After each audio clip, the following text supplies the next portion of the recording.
ఉద్యోగులు పెన్షన్ల సమస్య రాను రాను ముదురుతోంది. సమస్యల పరిష్కారం కాకపోవడంతో ప్రస్తుత ప్రభుత్వ అధికారం చేపట్టిన 2 ఏళ్ల నిశ్శబ్దం తర్వాత ఉద్యోగులు పెను తుఫాను సృష్టించబోతున్నారా? జూలై 12, 14, 15, 21 తేదీల్లో ఏపీలో ఉద్యోగులు ఏం చేయబోతున్నారు? కూటమి ప్రభుత్వానికి ఉద్యోగులు ఇచ్చిన ఆఖరి హెచ్చరిక ఇదేనా? ఒక పక్క 25,000 కోట్ల డిఏ బకాయిలు, పిఆర్సీ, ఐఆర్ సమస్యలు, మరోపక్క టెట్ పరీక్ష సమస్య, మరోపక్క కేడర్ రీఆర్గనైజేషను, పదోన్నతులు, సీనియారిటీ సమస్యలు. పిఆర్సీ, ఐఆర్ డిమాండ్లతో ఇప్పటికే రోడ్డెక్కిన ఉద్యోగులు మరింత తీవ్రమైన ఉద్యమాలతో ముందుకెళ్లబోతున్నారా? ప్రభుత్వం ఈ గండం నుండి ఎలా బయటపడబోతుంది? ఇవన్నీ ఇక్కడ చూద్దాం. రాష్ట్రంలో కూటమి ప్రభుత్వం జూన్ 12వ తేదీ నాటికి అధికారం చేపట్టి 2 ఏళ్లు పూర్తయిన నేపథ్యంలో ఉద్యోగులు, ఉపాధ్యాయులు, పెన్షన్ల సమస్యలు మరోసారి తీవ్ర రూపం దాల్చబోతున్న సూచనలు కనబడుతున్నాయి. ప్రభుత్వం ఎన్నికలకు ముందు ఇచ్చిన హామీలు ఇప్పటికీ సరిగ్గా అమలు కావడం లేదని ఆరోపిస్తూ ఉద్యోగ, ఉపాధ్యాయ సంఘాలు, జేఏసీలు వరుస ఆందోళనలకు సిద్ధమవుతూ తమ నిరసనల హోరును గట్టిగా వినిపించడం మొదలుపెట్టాయి. ముఖ్యంగా ఏపీజేఏసీ అమరావతి, ఉపాధ్యాయ సంఘాల ఫ్యాప్టో, యూటీఎఫ్, ఏపీటీఎఫ్ అమరావతి వివిధ పెండింగ్ సమస్యలపై ప్రభుత్వాన్ని నిలదీస్తూ 2 రోజుల క్రితం ఉద్యమ కార్యాచరణను ప్రకటించాయి. శ్రీకాకుళంలోని రెవెన్యూ అతిథి గృహంలో గురువారం 9వ తేదీన నిర్వహించిన విలేకరుల సమావేశంలో ఏపీజేఏసీ అమరావతి రాష్ట్ర అధ్యక్షుడు బొప్పరాజు వెంకటేశ్వర్లు మాట్లాడుతూ, కూటమి ప్రభుత్వం అధికారంలోకి వచ్చిన తర్వాత ఉద్యోగులు, ఉపాధ్యాయులు తమ సమస్యలు త్వరగా పరిష్కారం అవుతాయని ఆశించారని, కానీ 2 ఏళ్లు పూర్తయినా ఒక్క ప్రధాన సమస్య కూడా పరిష్కారం కాలేదని ఆయన విమర్శించారు. ఉద్యోగులకు చెల్లించాల్సిన డిఏ/డిఆర్ బకాయిలు సుమారు 25,000 కోట్లకు చేరుకున్నప్పటికీ ప్రభుత్వం ఇప్పటివరకు ఒక్క రూపాయి కూడా విడుదల చేయలేదన్నారు. 36 నెలలు దాటిన పిఆర్సీ, ఐఆర్ అంశాలపై కూడా ప్రభుత్వం స్పష్టత ఇవ్వడం లేదని ఆయన పేర్కొన్నారు. మరోవైపు వీడియో కాన్ఫరెన్సులు, టెలికాన్ఫరెన్సులు, అదనపు విధుల పేరుతో ఉద్యోగులపై పని ఒత్తిడి పెంచుతున్నారని ఆందోళన వ్యక్తం చేశారు. ఇంకో పక్క కేడర్ రీఆర్గనైజేషన్ సమస్యలతో పదోన్నతులు, సీనియారిటీ సమస్యలు కొత్తగా పుట్టుకొచ్చాయని ఆవేదన వ్యక్తం చేశారు. ఈ సమస్యల పరిష్కారం కోసం జూలై 12వ తేదీన శ్రీకాకుళంలో నిర్వహించే సిక్కోలు గర్జన కార్యక్రమాన్ని ఉద్యోగులందరూ విజయవంతం చేయాలని అన్ని శాఖల ఉద్యోగులకు ఆయన పిలుపునిచ్చారు. బహుశా జూలై 15న ఇక్కడి నుండే ఉద్యోగుల ఉద్యమ సన్నద్ధత సభను మొదలు పెట్టవచ్చని గతంలోనే ఏపీజేఏసీ అమరావతి ప్రకటించింది.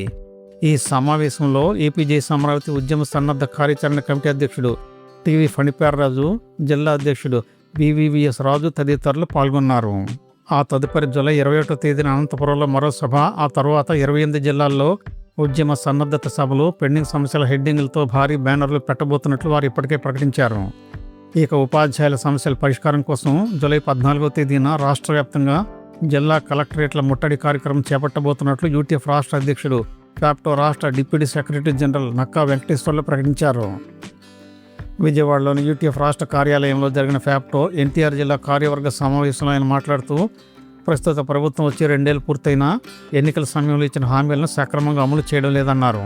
పిఆర్సీ, ఐఆర్ లేక ఇప్పటికే 3 సంవత్సరాలు అయిందని, ఉద్యోగులు, ఉపాధ్యాయులు, పెన్షనర్ల వేతన సవరణ కోసం వెంటనే పిఆర్సీ కమిషన్ను నియమించాలని, అప్పటి వరకు 30% ఐఆర్ ప్రకటించాలని ఆయన డిమాండ్ చేశారు.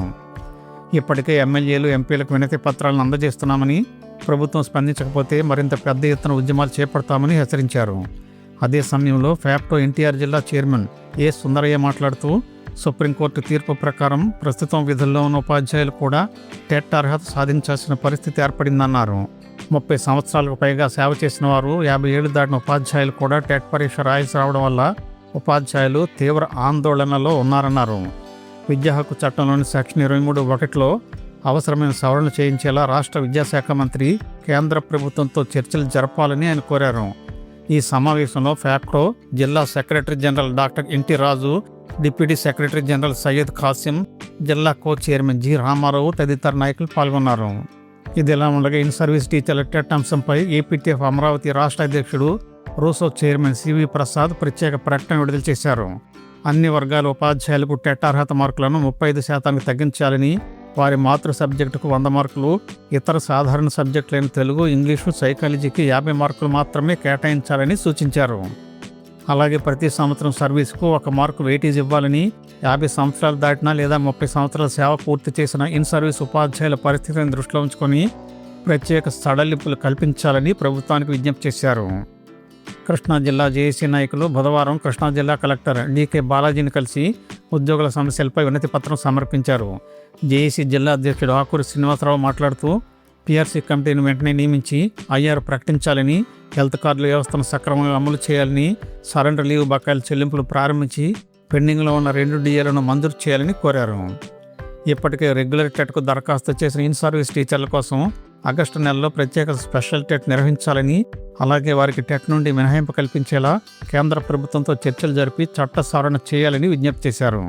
మొత్తంగా చూస్తే ఉద్యోగులు, ఉపాధ్యాయుల డిఏ బకాయిలు, 30% ఐఆర్, పీఆర్సీ కమిషన్ నియామకం, టెట్ నిబంధనలు, ఇన్ సర్వీస్ టీచర్లకు ప్రత్యేక టెట్ వంటి పలు కీలక అంశాలు ప్రస్తుతం ప్రభుత్వం ముందున్న ప్రధాన సవాళ్లుగా మారాయి. దీనికి తోడు మరో పక్క కేడర్ రీఆర్గనైజేషన్ వల్ల తలెత్తే పదోన్నతుల సమస్యలు, సీనియారిటీ సమస్యలతో కూడా ఉద్యోగులు సతమతమవుతున్నారు. ఇవన్నీ ఎలా పరిష్కరించుకోవాలో తెలియక ప్రస్తుతానికి ఉద్యోగ సంఘాలు, జేఏసీలు, ఫ్యాప్టో ఉద్యమ హెచ్చరికలతో ఉద్యోగులను, ఉపాధ్యాయులను శాంతపరుస్తున్నట్లుగా కనపడుతోంది. ఈ డిమాండ్లపై ప్రభుత్వం త్వరలో స్పష్టమైన నిర్ణయాలు తీసుకోకపోతే రాష్ట్ర వ్యాప్తంగా ఉద్యోగ, ఉపాధ్యాయ సంఘాల ఆందోళనలు మరింత ఉధృతమయ్యే అవకాశాలు కనిపిస్తున్నాయి. ఇప్పటికే వారు తేదీలను ప్రకటించారు. మరో 2 రోజుల్లో సిక్కోలు గర్జనతో ఈ ఉద్యమ ఉధృతి మొదలవబోతోంది.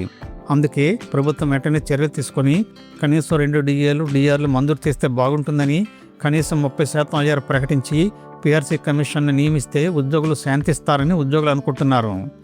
వీడియో నచ్చితే తప్పకుండా సబ్స్క్రైబ్ చేసుకోండి, 10 మందికి షేర్ చేయండి, తప్పనిసరిగా లైక్ చేయండి. ధన్యవాదాలు.